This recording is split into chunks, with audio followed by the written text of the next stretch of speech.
حضرت نوح علیہ السلام کا تذکرہ قرآن مجید میں 42 مرتبہ آیا ہے۔ حضرت آدم علیہ السلام کی اولاد دنیا میں خوب بڑھی، آہستہ آہستہ یہ خدا کو بھولتے گئے جس نے اسے پیدا کیا تھا اور جو ان کا پالنے والا ہے، اور شیطان کے بہکائے میں آنے لگے جس نے حضرت آدم کو جنت سے نکلوا دیا تھا۔ شیطان کے بہکائے میں آ کر یہ لوگ بتوں اور آگ، سورج وغیرہ کو پوجنے لگے اور ایک خدا کی بجائے ریت اور پتھر کے بہت سے خدا بنا لیے۔ اپنے ہاتھ سے اپنا خدا بناتے اور پھر ان سے مانگتے، حالانکہ یہ ریت اور پتھر کے خدا اپنے لیے کچھ نہ کر سکتے تھے، ان کے لیے کیا کرتے۔ اللہ تعالیٰ نے جو اپنے بندوں سے بڑی محبت رکھتا تھا، اس کو یہ کبھی گوارا نہیں کہ اس کے بندے شیطان کے بہکائے میں آ کر اللہ تعالیٰ کے علاوہ کسی اور کی عبادت کرنے لگے اور اس کی سزا میں مرنے کے بعد دوزخ میں جلیں۔ اللہ پاک نے حضرت نوح علیہ السلام کو اپنا نبی بنا کر بھیجا۔ اس زمانے میں لوگوں کی عمریں بہت زیادہ ہوتی۔ حضرت نوح علیہ السلام 950 سال تک اپنی قوم کے واعظ کرتے رہے کہ اے لوگوں، صرف ایک اللہ تعالیٰ کی عبادت کرو اور میرا کہا مانو، وہ تمہارے گناہ بخش دے گا۔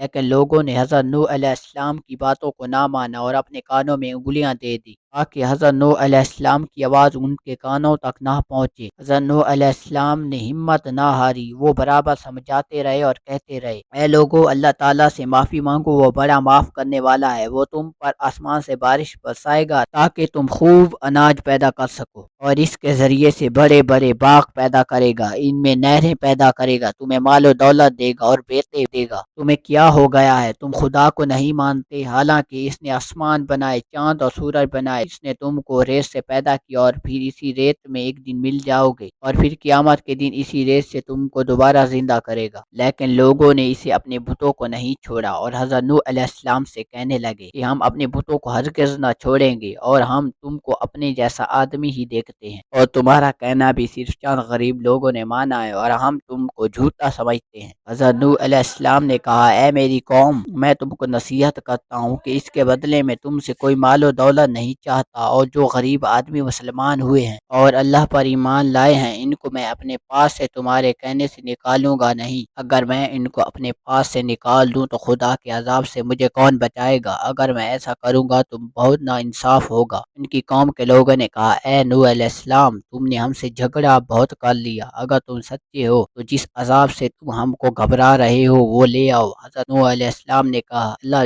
پاک جب چاہیں گے تب عذاب آ جائے گا۔ اللہ تعالیٰ نے حضرت نوح علیہ السلام کو وحی کے ذریعے حکم بھیجا کہ تمہاری قوم میں جو لوگ ایمان لا چکے ہیں، ان کے علاوہ اور کوئی ایمان نہیں لائے گا، تم غم نہ کرو، ایک کشتی بناؤ۔ حضرت نوح علیہ السلام نے خدا کے حکم کے مطابق کشتی بنانی شروع کی، تو جب ان کی قوم کے سردار ان کے پاس سے گزر تو ان کو کشتی بناتے ہوئے دیکھتے تو ہنستے۔ حضرت نوح علیہ السلام ان کے مذاق کے جواب میں کہتے کہ آج مذاق کر لو، جب کل تمہارے اوپر عذاب آئے گا تو اس وقت ہم ہنسیں گے۔ آخر کار اللہ تعالیٰ کا عذاب اس کے وعدے کے مطابق آیا، زمین سے پانی نکلنا شروع ہو گیا اور آسمان سے بارش آنی شروع ہوئی۔ اللہ تعالیٰ نے حضرت نوح علیہ السلام کو حکم دیا کہ سب جانوروں کا ایک ایک جوڑا کشتی میں سوار کر لو اور جو لوگ تمہارے اوپر ایمان لائے یعنی مسلمان ہو گئے ان کو سوار کر لو۔ حضرت نوح علیہ السلام نے اس کشتی میں سوار ہونے والوں سے کہا کہ اللہ کا نام لے کر اس کشتی میں سوار ہو جاؤ، کہ اس کا چلنا اور رکنا اسی کے ہاتھ میں ہے، اللہ تعالیٰ بڑا بخشنے والا مہربان ہے۔ کشتی ان سب کو لے کر لہروں میں چلنے لگی تو اس وقت حضرت نوح علیہ السلام نے اپنے بیٹے سے کہا، اے بیٹا، ہمارے ساتھ سوار ہو جاؤ اور کافروں کے ساتھ مت ہو۔ اس نے کہا، میں کسی پہاڑ پر چڑھ جاؤں گا، وہ پانی سے مجھے بچا لے گا۔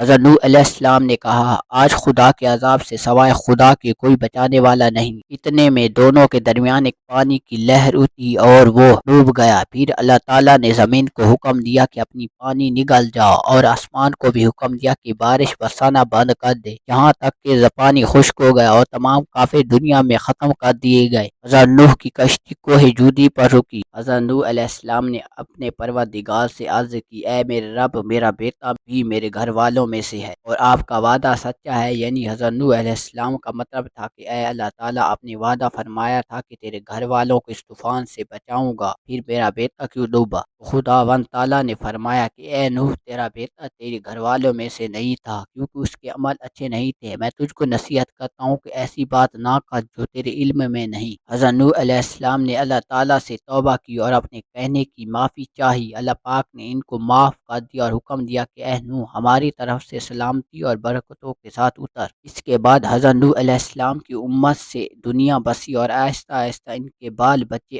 آباد ہو گئے اور یہ سب لوگ خدا تعالیٰ کی اطاعت کرتے رہتے۔ زمانہ گزرتا گیا اور آہستہ آہستہ شیطان نے پھر بہکانا شروع کر دیا تو یہ لوگ پھر خدا کو بھولنے لگے۔ حضرت نوح علیہ السلام جو اللہ تعالیٰ کے اتنے بڑے پیغمبر تھے، اپنے بیٹے کو اس کے برے کاموں کی وجہ سے اللہ تعالیٰ کے عذاب سے نہ بچا سکے۔ اسی طرح ہمارے ہاں ماں باپ اللہ تعالیٰ کے کتنے ہی ولی کیوں نہ ہوں، اگر ہمارے عمل اچھے نہ ہوں تو وہ ہم کو اللہ تعالیٰ کے عذاب سے نہ بچا سکیں گے۔ ہم کو اپنے بزرگوں کے نیک عمل کا سہارا نہیں لینا چاہیے بلکہ اللہ تعالیٰ اور اس کے رسول کے بتائے ہوئے کاموں پر عمل کر کے نیک بننا چاہیے۔ اسی وجہ سے اللہ تعالیٰ نے قرآن مجید میں کہا ہے کہ اگر تم ایک ذرہ برابر بھی نیکی کرو گے تو اس کا بدلہ ہم تم کو دیں گے، اور اگر ایک ذرہ برابر بھی برا عمل کرو گے تو وہ بھی تمہارے سامنے آ جائے گا۔